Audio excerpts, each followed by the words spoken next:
नमस्कार, आप सुन रहे हैं सुरेंद्र मोहन पाठक जी की लिखी कहानी बीवी का हत्यारा। लेकिन तू मुझे 7 जन्मों तक नहीं फंसा सकता। इस वक्त यहाँ हम अकेले हैं और जो कुछ मैं तुझे कह रहा हूँ उसका कोई गवाह नहीं है। मेरी कही बातें तू किसी के सामने दोहराएगा तो कोई तेरा विश्वास नहीं करेगा। मैं एक क्लियर रिकॉर्ड वाला जिम्मेदार पुलिस अधिकारी हूँ और तू एक हिस्ट्री शीटर और मर्डर सस्पेक्ट है। मेरे खिलाफ तेरी बात कोई नहीं सुनेगा। फिर सन्नाटा छा गया। आप कई क्षण बाद वह यूं बोला जैसे अभी भी उसने अपने कानों पर विश्वास नहीं हो रहा था। मुझसे कत्ल करवाना चाहते हैं? हाँ, मैं एक एक शब्द पर जोर देता हुआ बोला। लेकिन यह ना समझ कि वह कत्ल करके तू मेरे पर कोई एहसान करेगा। कत्ल तूने मेरे लिए नहीं, अपने लिए करना है। नहीं करेगा तो निशा के कत्ल के इल्जाम में शर्ती या फांसी की सजा तो जरूर पाएगा। अब जल्दी फैसला कर कि तू बेगुनाह होते हुए भी फांसी पर झूलना चाहता है या गुनाह करने के बाद भी आजाद पंछी की तरह विचरना चाहता है। बात उसे ठीक से हजम होने में पूरा 1 घंटा लगा। पूरे 1 घंटे में मैं उसके मोटे दिमाग में यह बात बिठा पाया कि मेरी बात मानने के अलावा उसके पास और कोई चारा नहीं था। यह हालात तब थी जबकि वो कोई मामूली आदमी नहीं था। वह अपराधी प्रवृत्ति का व्यक्ति था, सजा याफ्ता मुजरिम था और उसकी विचारधारा में असामाजिक तत्वों का बोलबाला था। ऐसा आदमी मेरी बात को बेहतर समझ सकता था। सबसे ज्यादा वक्त उसने इस बात के प्रति आश्वस्त होने में लगाई कि वाकई कत्ल करने पर वे पकड़ा जाने वाला नहीं था, यानी कि उसके लिए खतरा अपराध न करने में था, न कि करने में। ये शक कि मैं ही उससे कहीं डबल क्रॉस तो नहीं कर रहा उसके जहन से तभी निकला जब मैंने उससे बताया कि उसने कत्ल किसका करना था। तूने मेरी बीवी का कत्ल करना है, मैंने बताया। अब तेरी समझ में आ गया होगा कि मैं तुझे डबल क्रॉस नहीं कर सकता। करूंगा तो तेरे साथ साथ मेरा भी बाजा बच जाएगा। खुद मेरी भलाई इसी में है कि तू मेरी बीवी का हत्यारा कभी ना पकड़ा जाए। अब तक उसके मन में मेरे लिए भय तथा घृणा के भाव थे, लेकिन ये बात सुनकर उसने मेरी तरफ यूं देखा जैसे मेरे दिमाग में कोई नुक्स था। अब तक वह मुझे एक भ्रष्ट पुलिसकर्मी समझता था, लेकिन अब मैं उसे कोई खतरनाक राक्षस लगने लगा। तुम? वह बोला, खुद तो मरोगे ही, मुझे भी मरवाओगे। न तुझे कुछ होगा और न मुझे। तेरी गारंटी मैं हूं और मेरी गारंटी तू है।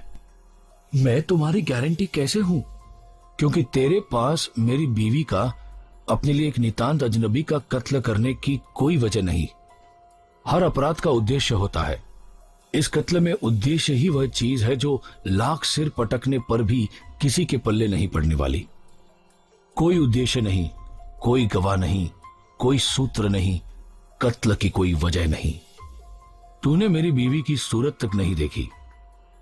अभी 2 मिनट पहले मेरी बीवी का जिक्र आने से पहले तुझे यह तक नहीं मालूम था कि मैं शादीशुदा हूं। तूने ऐसी औरत का कत्ल करना है जिससे तेरा कोई अदावत नहीं, जिसके अस्तित्व तक का तुझे ज्ञान नहीं। भला कैसे जाएगी किसी की तवज्जो तेरी तरफ? वह खामोश रहा। और मेरी तरफ देख, इस कत्ल की योजना उस शख्स ने बनाई जिसका काम ही हत्यारा को पकड़ना है। मेरे से बेहतर भला कौन जानता है कि हत्यारा कैसे गिरफ्त में आता है। अपनी इतने सालों की पुलिस की नौकरी में आखिर मैं घास तो नहीं देखता रहा। मैं ऐसा कोई काम होने ही नहीं दूंगा जिसकी वजह से हत्यारा पकड़ में आ जाए। कत्ल कब होगा और कहां, यह भी मैं बताऊंगा, लेकिन कत्ल जहां भी होगा वहां तेरे और मरने वाली के अलावा कोई नहीं होगा, इसकी मैं गारंटी देता हूं। इत्तेफाक से कोई वहां हो सकता है? नहीं हो सकता, यह मेरी गारंटी है। मैंने सारे इत्तेफाकों पर विचार कर लिया है। तू तो सिर्फ वहां पहुंचेगा, कत्ल करेगा और चलता बनेगा। तुझे कोई नहीं देखेगा, किसी को कुछ पता नहीं चलेगा। तेरी करतूत की खबर सिर्फ मुझे होगी और मैं तो अपनी जुबान खोलने से रहा, वैसे ही जैसे तू अपनी जुबान नहीं खोलेगा। कत्ल कैसे करूंगा मैं? पिस्तौल से, गोली मारकर। पिस्तौल तेरे लिए मैं मुहैया कराऊंगा। कत्ल के बाद पिस्तौल जमुना के तहलटी में एक ऐसी जगह पहुंच जाएगी जहां से कि वह कभी बरामद नहीं हो सकेगी। कत्ल होगा कहां? मेरे घर में। कल शनिवार है। शनिवार की रात को मेरी बीवी कभी घर पर नहीं होती। हर शनिवार शाम को 5 बजे वह घर से निकल जाती है और तिमारपुर में अपनी एक ऐसी सहेली के यहाँ चली जाती है जहां उसे रोज रात को 11 बजे तक भजन कीर्तन करना होता है। ये एक पक्का हफ्तावार प्रोग्राम है जिसमें मेरी बीवी जरूर शामिल होती है। औरतों का यह सत्संग हमेशा 11 बजे तक ही चलता है। वहां से वे हमेशा 11:30 बजे तक घर लौट पाती है। इस बात की मैं गारंटी कर दूंगा कि वे 11:30 बजे तक घर लौट आए। मैं उसे कह दूंगा कि कल मैं ड्यूटी से 11:30 बजे घर लौटूंगा और उसके लिए एक ऐसा प्रेजेंट लेकर आऊंगा जो उसे हैरान कर देगा। वो शर्ती है 11:30 बजे घर पहुंच जाएगी। फर्क सिर्फ इतना होगा कि घर पर मेरी जगह तू होगा, उसकी मौत के प्रेजेंट के साथ। हैरान कर देने वाले प्रेजेंट के चक्कर में अगर वह घर से गई ही नहीं तो वह जरूर जाएगी। वह आंधी तूफान में भी उस साप्ताहिक सत्संग में जाती रही है और फिर जब मैंने प्रेजेंट के साथ 11:30 को पहुंचने की बात की है तो उससे पहले वे घर बैठकर करेगी क्या? तू ये बात छोड़, कल घर से तो वह जरूर जाएगी। हाँ, कल तू मेरे घर जाएगा। घर का सारा जुग्राफिया और उसका पता मैं तुझे समझा दूंगा। तू गैरेज के रास्ते घर में घुसेगा। गैरेज का दरवाजा मैं खुला छोड़ दूंगा। उसके आगे किचन का दरवाजा है, उसकी मैं तुझे चाबी दे दूंगा। कंपाउंड में तू पिछवाड़े की अंधेरी गली के रास्ते कदम रखेगा, इसीलिए वहां तुझे देखने वाला कोई नहीं होगा। तू अंधेरे में किचन के रास्ते घर में घुसेगा। तू निचली मंजिल की किसी खिड़की को इस प्रकार जबरन खोलेगा कि देखने पर लगे कि हत्यारा उस रास्ते से घर में दाखिल हुआ था। किचन वाले रास्ते को तू बाद में ताला जो लगा देगा। इस तरह मेरी बीवी का कत्ल किसी चोर का काम लगेगा। यह काम तेरे लिए कोई मुश्किल नहीं होगा, आखिर तू है ही चोर। इस प्रकार खिड़कियां खोलने का तुझे खूब तजुर्बा होगा। उसने बुरा सा मुंह बनाया। मैं आगे बढ़ा। ऊपर बेडरूम में जाएगा कि जहां तू 1-2 दराज खोलेगा, 1-2 अलमारियों को अस्त व्यस्त करेगा। इससे यूं लगेगा कि जब तू चोरी करने के लिए वह जगह टटोल रहा था तब एकाएक बड़े अनपेक्षित, बड़े अप्रत्याशित रूप से मेरी बीवी ऊपर से वहां आ गई और तुझे उसका खून करके वहां से भागना पड़ा। ये तमाम काम तू मेरी बीवी के आने से कोई 10 मिनट पहले तक यानी कि 11:20 तक कर चुका होगा। 10 मिनट तुझे मेरी बीवी का इंतजार करना पड़ेगा। ऊपर बेडरूम में नीचे की आवाजें नहीं पहुंचती, इसीलिए तुझे मेरी बीवी के कार पर आगमन की तथा कार के गैरेज में लाकर खड़ी हो जाने की आहट नहीं मिलेगी। लेकिन इस आहट की तुझे जरूरत भी नहीं, क्योंकि वे जब रात को घर आती है तो नीचे कभी नहीं टिकती। वह सीधी ऊपर आती है और सीधे बेडरूम के साथ अटैच्ड बाथरूम में जाती है, जहां की वह पहले कपड़े बदलती है और फिर हाथ मुंह धोती है। वह हमेशा ऐसा ही करती है, इसलिए उस रोज भी ऐसा ही करेगी। कल तू बाथरूम में छुपा होगा और उसके बंद दरवाजे की ओट में से बाहर झांक रहा होगा। उसके आगमन की खबर तुझे सीढ़ियों पर पड़ते कदमों से नहीं तो गलियारे में पड़ते कदमों से मिल जाएगी। तुझे वह बेडरूम में दाखिल होते ही दिखाई दे जाएगी। यही वो घड़ी होगी जब तू उसे शूट कर देगा। रात के सन्नाटे में चली गोली की आवाज किसी को सुनाई नहीं देगी? नहीं सुनाई देगी। उस बेडरूम में एक बार मेरी बीवी से मेरी सर्विस रिवॉल्वर में से गोली चल गई थी, जिसकी आवाज ग्राउंड फ्लोर पर ही मौजूद मेरे 2 मेहमानों को भी नहीं सुनाई दी थी। इमारत से बाहर तो आवाज क्या सुनाई देगी। दरअसल वे कोठियां बहुत बड़े बड़े प्लॉटों में बनी हुई है, जिनकी वजह से एक दूसरे से काफी फासले पर है। ऊपर से बेडरूम और बाथरूम की खिड़कियां बंद होगी। तू इस बात की कतई फिक्र मत कर, गोली की आवाज किसी को सुनाई नहीं देगी। फिर क्या, खेल खत्म।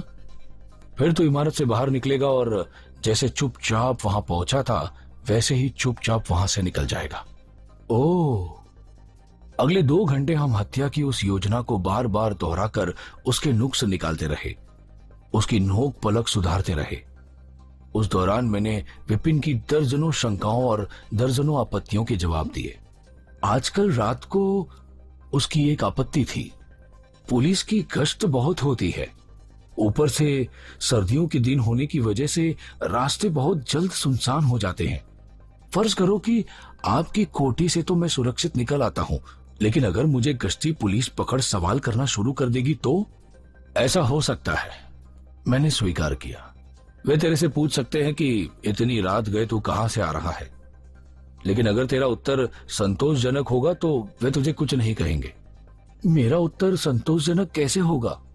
अशोक विहार में तेरा कोई यार दोस्त है? नहीं। मैं सोचने लगा।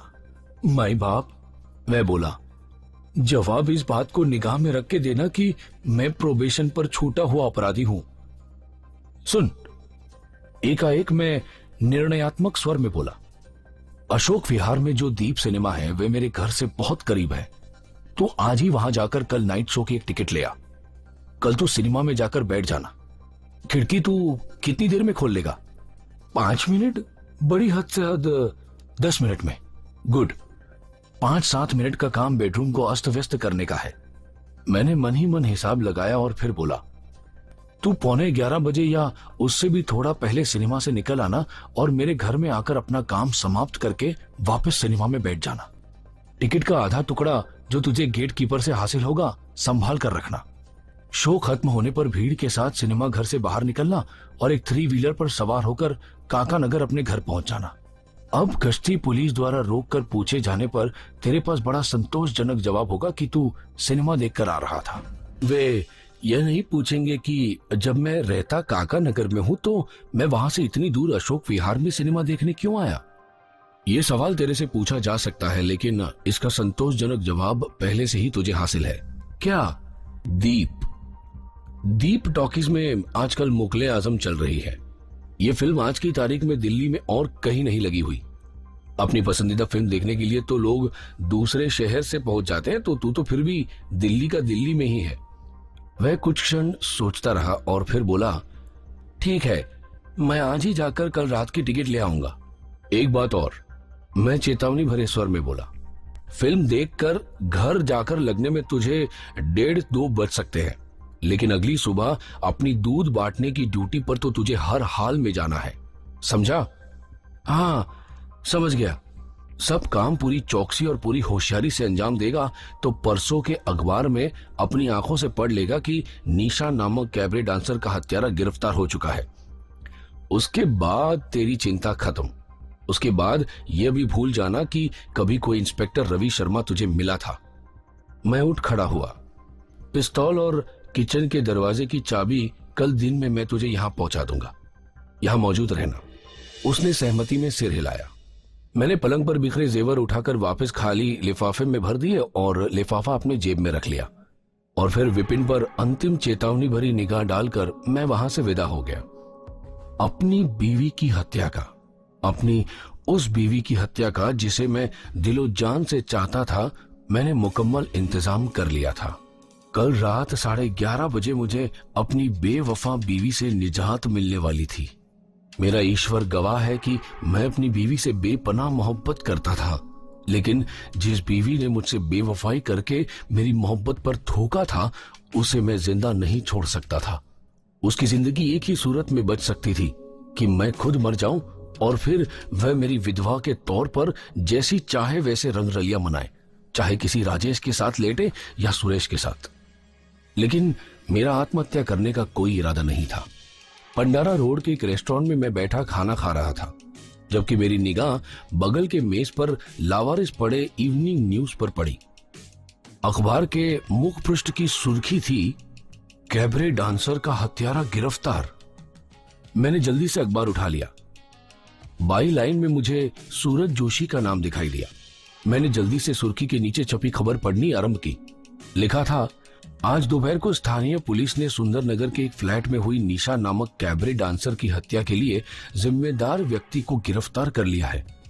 हत्यारा निशा के फ्लैट वाली इमारत के ही एक फ्लैट में अकेले रहने वाला कृष्ण भार्गव नामक एक अविवाहित व्यक्ति है, जो कि आसिफ अली रोड पर स्थित एक एडवर्टाइजिंग एजेंसी में पार्टनर है।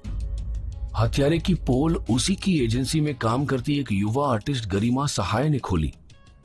इन पंक्तियों के लेखक ने गरिमा सहाय का, जो कि अपने आप को कृष्णा भार्गव की मंगेतर बताती है, इंटरव्यू लिया।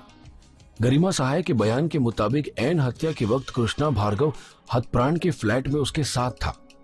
गरिमा सहाय के बयान के आधार पर ही पुलिस ने कृष्णा भार्गव को गिरफ्तार किया है।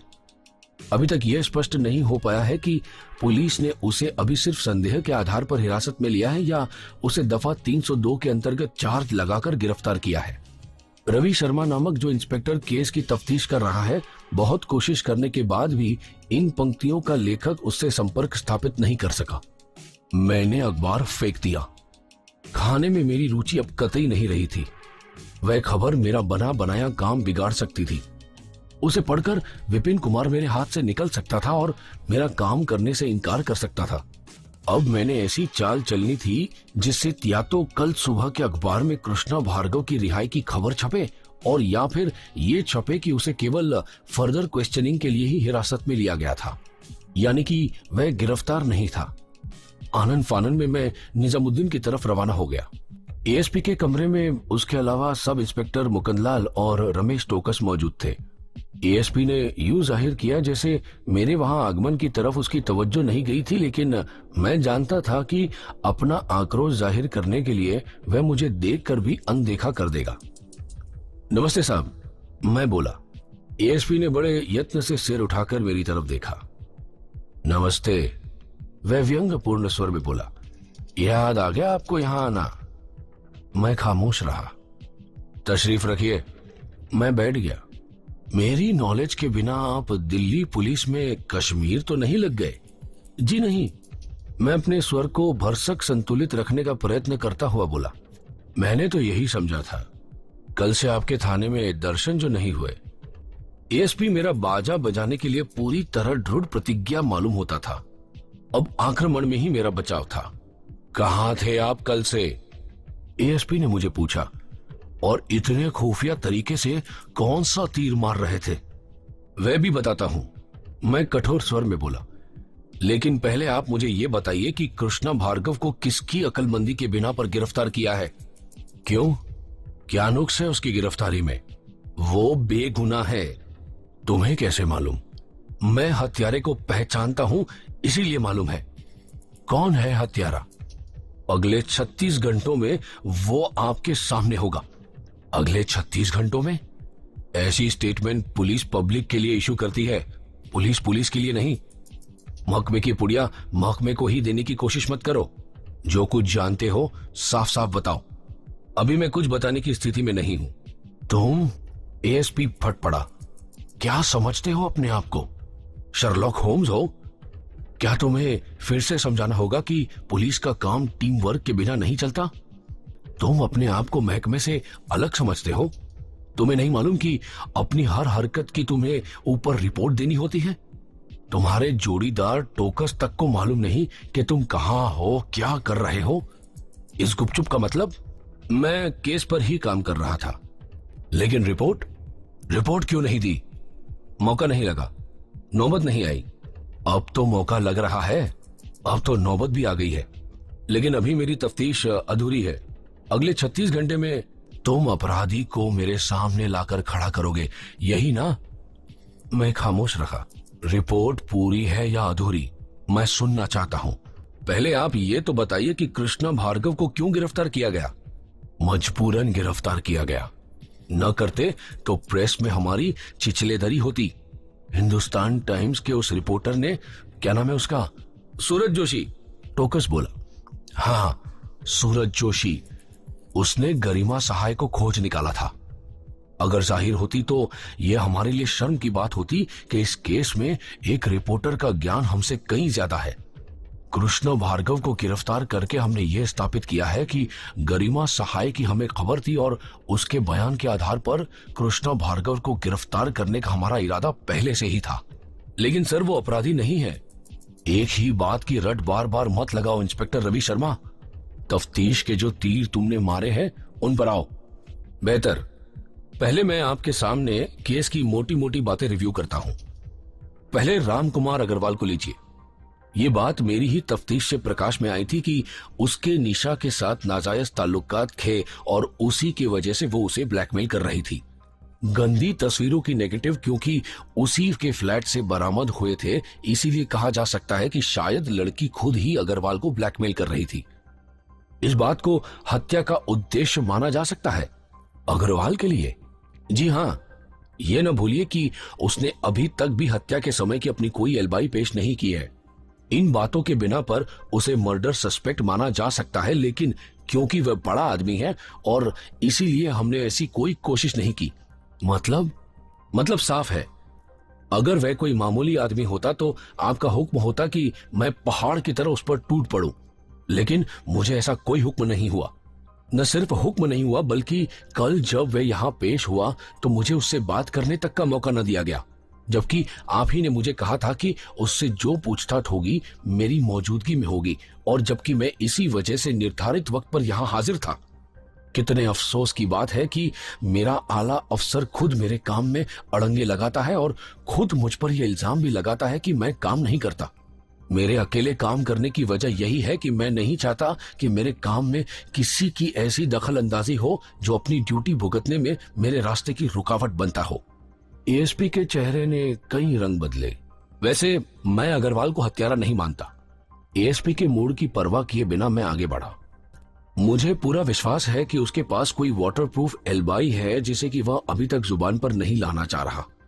ऐसा ना होता तो वह कब का हमें एक नकली एलिबाई गुड़कर सुना चुका होता। उस जैसे साधन संपन्न आदमी के लिए किसी से यह झूठ बुलवा लेना कि हत्या के समय वह उसके साथ था, क्या मुश्किल काम है। जब तुम अग्रवाल को हत्यारा नहीं मानते हो तो फिर तुम्हें इससे क्या फर्क पड़ता है कि जब वह यहाँ आया तो तुम्हारी उससे बात करवाई गई थी या नहीं करवाई गई थी? सर, वह दस्तूर की बात थी। उसका जिक्र इसीलिए जरूरी था क्योंकि अभी आप दस्तूर और कायदे कानून की अवहेलना के लिए मुझे फटकार रहे हैं। एएसपी ने बेचैनी से पहलू बदला। बहरहाल आप कृष्णा भार्गव पर आइए। उसके बारे में आप खुद ही मानते हैं कि उसे आपने प्रेस में होने वाली महकमे की चिचलेदरी से बचने के लिए गिरफ्तार किया। इस बात को आप झुटला नहीं सकते थे कि हकीकतन गरिमा सहाय का बयान कुछ भी साबित नहीं करता। उसकी गवाही मोहब्बत में खता खाई एक जली भुनी औरत की गवाही है। उसकी गवाही के बिना पर कृष्णा भार्गव पर केवल शक किया जा सकता है। उसके खिलाफ अदालत में कुछ साबित करके उसे कोई सजा नहीं दिलाई जा सकती। भार्गव एक प्ले बॉय है। दर्जनों औरतों के साथ उसका वास्ता है। किसी एक औरत द्वारा ठुकरा दिए जाने पर वह उसका कत्ल करने पर आमदा हो जाए, यह हजम होने वाली बात नहीं है। एक तू नहीं और सही और नहीं और सही वाली नीयत वाले के आदमी के खिलाफ हजम होने वाली बात कतई नहीं है। आपको मेरी राय की अगर कदर हो तो हमें भार्गव को फौरन रिहा कर देना चाहिए।